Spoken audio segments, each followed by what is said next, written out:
Welcome back my YouTube channel. ನಾನು ನಿಮ್ಮ ಪ್ರೀತಿಯ MK ಕನ್ನಡತಿ.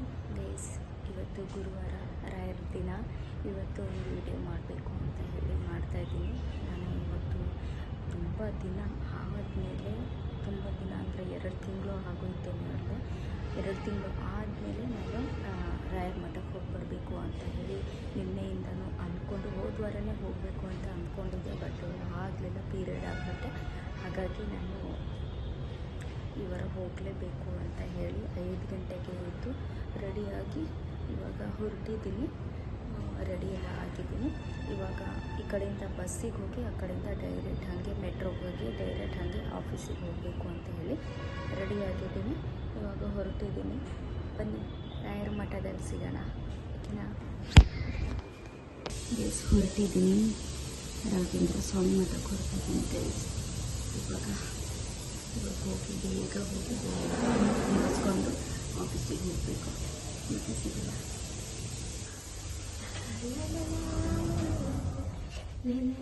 ನನ್ನ ಔಟ್ಫಿಟ್ ಚೆನ್ನಾಗಿದೆಯಾ ಗೈಸ್?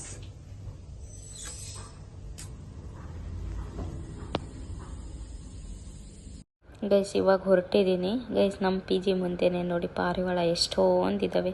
ಯಾವಾಗಲೂ ಇಲ್ಲಿ ಟೊಮೆಟೊ ಹಣ್ಣು ಮಾಡ್ತಾರಲ್ವಾ, ಅದನ್ನು ತಿನ್ನೋಕ್ಕೆ ಅಂತ ಬರ್ತವೆ. ಮತ್ತು ಇಲ್ಲ ಸಿಗ್ನಲ್ ದಾಟಬೇಕು ಗೈಸ್. ನಾನು ಆ ಕಡೆ ಹೋಗಬೇಕು, ಹಾಗಾಗಿ ಸಿಗ್ನಲ್ ದಾಟಬೇಕು. ಫೈನಲಿ ನಾನು ಬಂದಿದ ತಕ್ಷಣವೇ ನನಗೆ ಬಸ್ಸು ಸಿಗ್ಬಿಡ್ತು. ಇವತ್ತು ರಾಯರ ದಿನ ಅಲ್ವಾ, ರಾಯರ ಕೃಪೆ ಎಲ್ಲ. ಇವತ್ತು ಟ್ರಾಫಿಕ್ ಕೂಡ ಅಷ್ಟಿರಲಿಲ್ಲ ಗೈಸ್. ತುಂಬಾ ಖುಷಿ ಆಗ್ತಾಯಿತ್ತು ನನಗಂತೂ. ಬೇಗ ಬಸ್ ಸಿಕ್ಕಿತ್ತು. ಯಾಕಂದರೆ ಬೇಗ ಹೋದರೆ ಬೇಗ ಮುಗಿಸ್ಕೊಂಡು ಬೇಗ ಹಾಗೆ ಆಫೀಸಿಗೆ ರಿಟರ್ನ್ ಆಗ್ಬೋದಲ್ಲ. 8:15ಗಲ್ಲೇ ನಾನು ಪಂಚಿಂಗ್ ಮಾಡಬೇಕು. ಸೊ ಹಾಗಾಗಿ ನನಗೆ ರಾಯರು ಬೇಗ ಬಸ್ನ ಬರೋ ಥರ ಮಾಡಿಕೊಟ್ಟಿದ್ದಾರೆ. ತುಂಬಾ ಖುಷಿ ಆಯಿತು ನನಗೆ. ಫೈನಲಿ ರಾಘವೇಂದ್ರ ಸ್ವಾಮಿ ನಮ್ಮನ್ನು ಕರೆಸ್ಕೊಂಡ್ರು ಗೈಸ್. ಎಷ್ಟು 2 ತಿಂಗಳು ಆದಮೇಲೆ ಕರೆಸ್ಕೊಂಡಿದ್ದಾರೆ. ನನ್ನ ಮೇಲೆ ಇವಾಗ ಕರುಣೆ ತೋರಿಸಿದ್ದಾರೆ ರಾಘವೇಂದ್ರ ಸ್ವಾಮಿ. ಇಲ್ಲೇ ರಾಘವೇಂದ್ರ ಸ್ವಾಮಿ ದೇವಸ್ಥಾನ ಇರೋದು ನೋಡಿ, ಅಲ್ಲಿ ಕಾಣಿಸ್ತಾ ಇದೆ ಒಂದು. ಇದು ಇವಾಗ ಆ ಕಡೆ ಕ್ರಾಸ್ ಆಗಬೇಕು. ನಾನು ಕ್ರಾಸ್ ಆಗಿ ಹೋಗಬೇಕು. ಫೈನಲಿ ರಾಘವೇಂದ್ರ ಸ್ವಾಮಿ ಮಠಕ್ಕೆ ಬಂದೆ. ಇದೆ ಗೈಸ್, ಫೈನಲಿ ಬಂದೆ ನಾನು. ಈ ಸಲ ಹಲಸಿನ ಹಣ್ಣು ನೋಡ್ರಿ ತುಂಬ ಚೆನ್ನಾಗಿ ಬಿಟ್ಕೊಂಡಿದ್ದಾವೆ. ಖುಷಿ ಆಗುತ್ತೆ. ರಾಯರ ಸನ್ನಿಧಾನ ಹತ್ರನೇ ಹಲಸಿನ ಹಣ್ಣು ಆಗಿರೋದು. ಹಾಗೆ ಇಲ್ಲಿ ಬಂದು ಕೈಕಾಲೆಲ್ಲ ತೊಳ್ಕೊಂಡು ಹಾಗೆ ಒಳಗಡೆ ಹೋದೆ. ಇವತ್ತು ಜಾಸ್ತಿ ಜನನೇ ಇರಲಿಲ್ಲ ಗೈಸ್. ಯಾಕಂದರೆ ನಾನು 6:15ಗಲ್ಲೇ ನಾನು ಇಲ್ಲಿದ್ದೆ, ರಾಯರ ಮಠದಲ್ಲಿದ್ದೆ. ಸೊ ಇನ್ನು ಇದ್ರ ಮೇಲೆ 7 ಗಂಟೆಯಿಂದ ಸ್ಟಾರ್ಟ್ ಆಗ್ತಾರೆ ಜನ ಬರೋದಕ್ಕೆ. 12 ಗಂಟೆ, 1 ಗಂಟೆ, 2 ಗಂಟೆವರೆಗೂ ತುಂಬ ಜನ ಇರ್ತಾರೆ ಇಲ್ಲಿ. 1 ಗಂಟೆಯಿಂದ ಇಲ್ಲಿ ಪ್ರಸಾದನೂ ಸ್ಟಾರ್ಟ್ ಆಗುತ್ತೆ. ನನಗೆ ಟೈಮ್ ಇಲ್ವಲ್ಲ ಪ್ರಸಾದ ಎಲ್ಲ ತೊಗೊಳೋದಕ್ಕೆ. ಕೆಲ್ಸಕ್ಕೆ ಬೇರೆ ಹೋಗಬೇಕು. ಸೊ ಏನೂ ಮಾಡೋಕ್ಕಾಗಲ್ಲ. ನೆಕ್ಸ್ಟ್ ಟೈಮ್ ನೋಡಬೇಕು, ನೆಕ್ಸ್ಟ್ ವಾರನೂ ಹೋಗಬೇಕು ಅಂತ ಅಂದ್ಕೊಂಡಿದ್ದೀನಿ. ನೋಡೋಣ, ರಾಯರ್ ಕರೆಸ್ಕೊಂಡ್ರೆ ನೆಕ್ಸ್ಟ್ ವಾರನೂ ಹೋಗೋಣ. ಹಾಗೆ ಪ್ರದಕ್ಷಿಣೆನೂ ಹಾಕಿಬಿಟ್ಟು ಮತ್ತು ತೀರ್ಥ ಇಸ್ಕೊಂಡು ಅಕ್ಷತೆನೂ ಇಸ್ಕೊಂಡಿದ್ದಾಯಿತು. ಮತ್ತು ಇಲ್ಲಿ ಕೈ ಮುಕ್ಕೊಂಡು ಇನ್ನು ಹಿಂದ್ಗಡೆ ಒಂದು ಶಿಲೆ ಇಟ್ಟಿದ್ದಾರೆ. ಅಲ್ಲಿ ಬಂದು ಇಲ್ಲಿ ಎಲ್ಲರಿಗೂ ಇದಿರುತ್ತೆ. ಇಲ್ಲಿ ಬಂದು ನಮಸ್ಕಾರ ಮಾಡಿ ಹೂವು ಇಲ್ಲಿ ಚೆನ್ನಾಗಿ ಬೇಡ್ಕೊಂಡು ಬರ್ಬೋದು. ಹಾಗಾಗಿ ಇಲ್ಲೂ ಒಂದು ಶಿಲೆ ಇಟ್ಟಿದ್ದಾರೆ. ಆಮೇಲೆ 10 ಗಂಟೆ ಹಾಗೆ ಇಲ್ಲೇ ಎಲ್ಲ ತೀರ್ಥ ಪ್ರಸಾದ ಅಕ್ಷತೆಗಳೆಲ್ಲ ಇಲ್ಲೇ ಕೊಡ್ತಾರೆ. ಇಲ್ಲೇ ತುಂಬ ರಶ್ ಆಗಿರುತ್ತೆ. 10 ಗಂಟೆ ಮೇಲೆ ತುಂಬ ರಶ್ ಆಗುತ್ತೆ ಇಲ್ಲಿ. ಅದರಲ್ಲೂ ಗುರುವಾರ ಅಂತೂ ಸಿಕ್ಕಾಪಟ್ಟೆ ರಶ್ ಇರುತ್ತೆ. ಸೊ ನಾನಿಲ್ಲಿ ಕೈ ಮುಕ್ಕೊಂಡು ಇಲ್ಲಿ ಒಂದು ಸ್ವಲ್ಪ ಹೊತ್ತು ಕೂತ್ಕೊಂಡು ಆದಮೇಲೆ ಇಲ್ಲಿ ಅದ್ರ ಪಕ್ಕದಲ್ಲೇ ಇದಿಟ್ಟಿದ್ದಾರೆ, ಶಿವಂದು ಶಿಲೆ ಇಟ್ಟಿದ್ದಾರೆ. ಇಲ್ಲೂ ಕೈ ಮುಕ್ಕೊಂಡು ಶಿವಪ್ಪನ ಮುಂದೆ ಒಂದು ಸ್ವಲ್ಪ ಹೊತ್ತು ಕೂತ್ಕೊಂಡೆ. ಅದಾದಮೇಲೆ ಟೈಮ್ ನೋಡಿದೆ. ಟೈಮ್ ಆದರೆ ಹೋಗೋಣ, ಇಲ್ಲ ಅಂದರೆ ಅಲ್ಲಿಂದ ಹೋಗೋಕ್ಕೆ ಮನಸ್ಸೇ ಬರ್ತಾ ಇರಲಿಲ್ಲ ಗೈಸ್. ಅಲ್ಲಿಂದ ಬರೋದಕ್ಕೆ ಮನಸ್ಸೇ ಬರ್ತಾ ಇರಲಿಲ್ಲ ನನಗೆ. ಆದ್ರೂ ಏನು ಮಾಡೋದು, ಕೆಲಸಕ್ಕೆ ಹೋಗಬೇಕಲ್ಲ. ಹಾಗಾಗಿ ನಾನು ಅಲ್ಲಿ ಕೈ ಮುಕ್ಕೊಂಡು ಹಿಂದ್ಗಡೆ ಮತ್ತು ಇನ್ನು ಮುಂದ್ಗಡೆ ಇನ್ನೊಂದು ಸ್ವಲ್ಪ ಹೊತ್ತು ಇಲ್ಲಿ ಕೂರೋಣ ಅಂಥೇಳಿ ಬಂದೆ. ಏನೋ ಗೈಸ್, ರಾಯರ ಮಠಕ್ಕೆ ಹೋದರೆ ಅಲ್ಲಿಂದ ಬರೋಕ್ಕೆ ಮನಸ್ಸೇ ಬರಲ್ಲ. ಆದರೆ ಏನು ಮಾಡಬೇಕಾಗುತ್ತೆ, ಬರಲೇಬೇಕು ಕೆಲ್ಸಕ್ಕೆ ಹೋಗೋಕ್ಕೆ ಅಂತ ಹೇಳಿ ನಾನು ಅಲ್ಲಿ ಕೈ ಮುಕ್ಕೊಂಡು ಅಲ್ಲೊಂದು ಸ್ವಲ್ಪ ಹೊತ್ತು ಕೂತ್ಕೊಂಡು ಮತ್ತು ಹೊರಗಡೆ ತುಳಸಿ ಕಟ್ಟೆ ಇದೆಯಲ್ಲ ಅಲ್ಲಿ ಬಂದೆ. ಇಲ್ಲಿ ತುಳಸಿ ಕಟ್ಟೆಗೆ ಇವತ್ತು ತುಂಬ ಚೆನ್ನಾಗಿ ಅಲಂಕಾರ ಮಾಡಿದ್ರು, ನೋಡೋಕ್ಕೆ ಒಂಥರ ಖುಷಿ ಆಗುತ್ತೆ. ಮತ್ತು ತುಳಸಿ ಕಟ್ಟೆಗೂ 3 ಪ್ರದಕ್ಷಿಣೆ ಹಾಕಿದೆ. 3 ಪ್ರದಕ್ಷಿಣೆ ಹಾಕಿ ಅಲ್ಲಿಂದ ಈ ಕಡೆ ಬಂದೆ. ಒಂದು ಸ್ವಲ್ಪ ಹೊತ್ತು ಕೂತ್ಕೊಳ್ಳೋಣ ಹೊರಗಡೆ ಅಂತ ಹೇಳಿ ಅಲ್ಲೊಂದೆರಡು ನಿಮಿಷ ಕೂತ್ಕೊಂಡು ಹೊರಟು ಬಂದೆ ಗೈಸ್. ಫೈನಲಿ ದೇವಸ್ಥಾನಕ್ಕೆ ಹೋಗಿ ಬಂದೆ. ಸಮಾಧಾನ ಆಯಿತು ಗೈಸ್. ಏನೋ ಒಂಥರ ಆದರೆ ಬೇಗ ಹೋಗಿ ಬರಬೇಕಲ್ಲ ಅನ್ನೋದೊಂದು ಯೋಚನೆ ಅಷ್ಟೇ. ಈಗ ಮೆಟ್ರೋಗೆ ಹೋಗ್ತಾ ಇದ್ವಿ. ಡೈರೆಕ್ಟು ನಮ್ಮ ಆಫೀಸ್ ಹತ್ರನೇ ಮೆಟ್ರೋ ಹೋಗುತ್ತೆ, ಅಲ್ಲೇ ಹೋಗ್ತಾ ಇದ್ದೀನಿ. ಮೆಟ್ರೋಗೆ ಹೋಗೋಣ ಅಂತ ಬಂದಿದ್ದೀನಿ. ಮೆಟ್ರೋ ಓಪನ್ ಇರುತ್ತೆ ಇರೋ ಗೊತ್ತಿಲ್ಲ ಗೈಸ್, ಜನನೇ ಇಲ್ಲ ಇಲ್ಲಿ. ಒಟ್ಟಿನಲ್ಲಿ ಮೆಟ್ರೋಗೆ ಹೋಗೋಣ ಅಂತ ಬಂದಿದ್ದೀನಿ.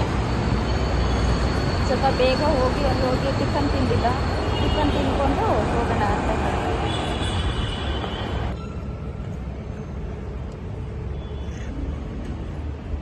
ಮೆಟ್ರೋ ಚಾಲೂ ಇದೆ ಗೈಸ್.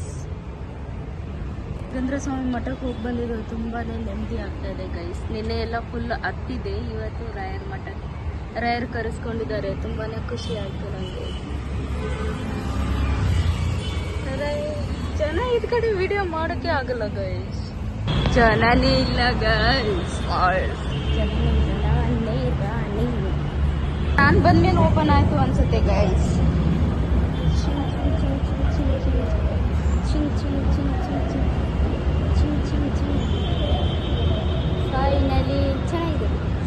ಫೈನಲಿ ಮೆಟ್ರೋ ಒಳಗಡೆ ಬಂದು ಇಲ್ಲಿ ಟಿಕೆಟ್ ತಗೊಳೋಣ ಅಂತ ಹೇಳಿ ಬಂದೆ.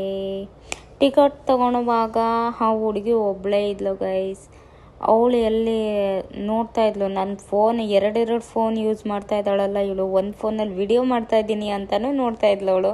ಸೊ ಹಾಗಾಗಿ ನಾನು ಯಾರಿಗೆ ಬೇಕು ಅಂತ ಹೇಳಿ ನಾನು ಅಲ್ಲೇ ವಿಡಿಯೋ ಕಟ್ ಮಾಡಿದೆ. ಒಬ್ಬೊಬ್ಬರು ಗೈಸ್ ಏನು ಹೇಳೋದಿಲ್ಲ, ಒಬ್ಬೊಬ್ಬರು ತುಂಬ ಬೈತಾರೆ, ಯಾಕೆ ವಿಡಿಯೋ ಮಾಡ್ತಾ ಇದೆಯಾ ಹಾಗೆ ಹೀಗೆ, ಅವ್ರಿಗೇನು ಗೊತ್ತಿರುತ್ತೆ ಅಂತ ತುಂಬ ಬೈತಾರೆ. ಸೊ ಹಾಗಾಗಿ ನಾನು ಅಲ್ಲಿ ವಿಡಿಯೋ ಅಲ್ಲೇ ಕಟ್ ಮಾಡಿದೆ. ಇಲ್ಲೂ ಕೂಡ ತುಂಬ ಜನ ಬೈತಾರೆ ಗೈಸ್. ಒಂದೊಂದು ಕಡೆ ವಿಡಿಯೋ ಮಾಡಿದರೆ ತುಂಬ ಬೈತಾರೆ. ಅದಕ್ಕೆ ನಾನು ಇಲ್ಲೂ ಸ್ವಲ್ಪ ವಿಡಿಯೋ ಮಾಡಿಕೊಂಡೆ, ಆಮೇಲೆ ಕಟ್ ಮಾಡಿದೆ. ಆ ಸೆಕ್ಯೂರಿಟಿ ಅವರು ನನ್ನ ಮೊಬೈಲ್ ನೋಡಿದ್ರು ಏನು ಹೇಳಿಲ್ಲ ಅವರು. ನನಗೆ ಆವಾಗ ಅನ್ನಿಸ್ತು ವಿಡಿಯೋ ಮಾಡಬೇಕಿತ್ತು ಅಂತ ಹೇಳಿ.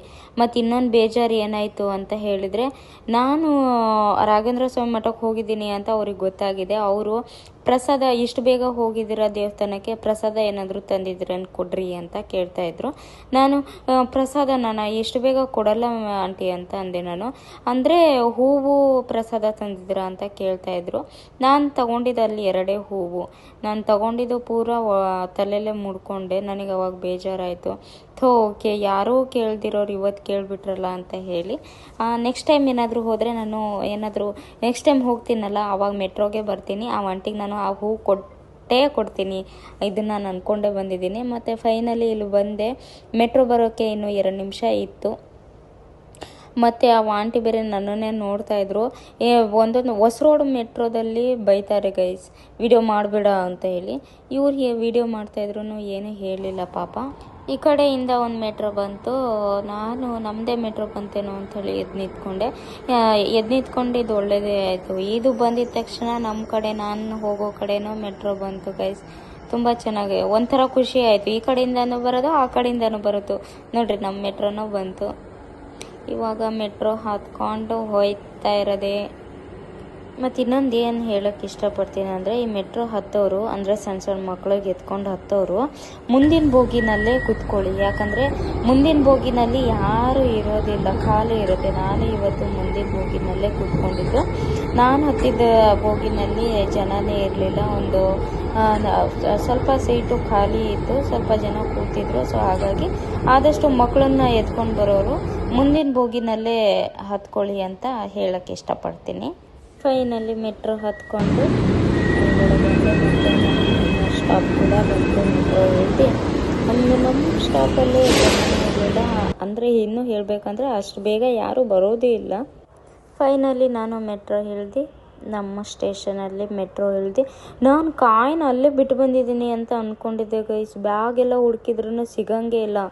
ಆಮೇಲೆ ಬ್ಯಾಗಲ್ಲೇ ಒಂದು ಕಡೆ ಸೇಫಾಗಿತ್ತು, ಅದನ್ನು ಹಾಕಿಬಿಟ್ಟು ಮತ್ತು ಹೊರಗಡೆ ಬಂದೆ. ನೋಡ್ರಿ ನಮ್ಮ ಆಫೀಸಿಗೆ ಹೋಗೋ ರೋಡ್ ಇದು. ನಮ್ಮ ಫೈನಲಿ ಬಂದೆ. ಇನ್ನು 8 ಆಗಿತ್ತು ನಾನು ಮೆಟ್ರೋ ಇಳಿದಾಗ. ನಾನು ನಮ್ಮ ಆಫೀಸಿಗೆ ತಲುಪೋ ಅಷ್ಟರಲ್ಲಿ ಕರೆಕ್ಟ್ ಟೈಮ್ ಆಗೋಗುತ್ತೆ. ಇವರು ನಮ್ಮ ಆಫೀಸ್ ಅವರೇ ಅಂತ ನನಗೆ ಗೊತ್ತಿರಲಿಲ್ಲ. ಅವರು ನಮ್ಮ ಆಫೀಸ್ ಕಡೆ ನಮ್ಮ ಗೇಟ್ ಹತ್ರ ಹೋದ್ಮೇಲೆ ನನಗೆ ಗೊತ್ತಾಯಿತು ಅವರು ನಮ್ಮ ಆಫೀಸ್ ಅವರು ಅಂತ ಹೇಳಿ. ತಿಂಡಿ ಏನು ತಿನ್ಕೊಂಡು ಹೋಗಿರ್ಲಿಲ್ವಲ್ಲ, ಹಾಗೆ ಪಿ ಜಿನಲ್ಲಿ ಮಾಡೋದು ಲೇಟು, ಹಾಗಾಗಿ ಇಲ್ಲೇ ಹೋಟ್ಲಲ್ಲಿ ತೊಗೊಂಡೆ ಪೂರಿ ಸಾಗು. ಮಧ್ಯಾಹ್ನ ಕ್ಯಾಂಟೀನಲ್ಲಿ ತಿನ್ಕೊಂಡ್ರೆ ಆಯಿತು ಗೈಸ್, ಹಾಗಾಗಿ ಇವಾಗ ಪೂರಿ ತೊಗೊಂಡಿದ್ದೀನಿ. ಓಕೆ ಗೈಸ್, ಮತ್ತೆ ಸಿಗ್ತೀನಿ ನೆಕ್ಸ್ಟ್ ವಿಡಿಯೋ ಜೊತೆ. ಬಾಯ್.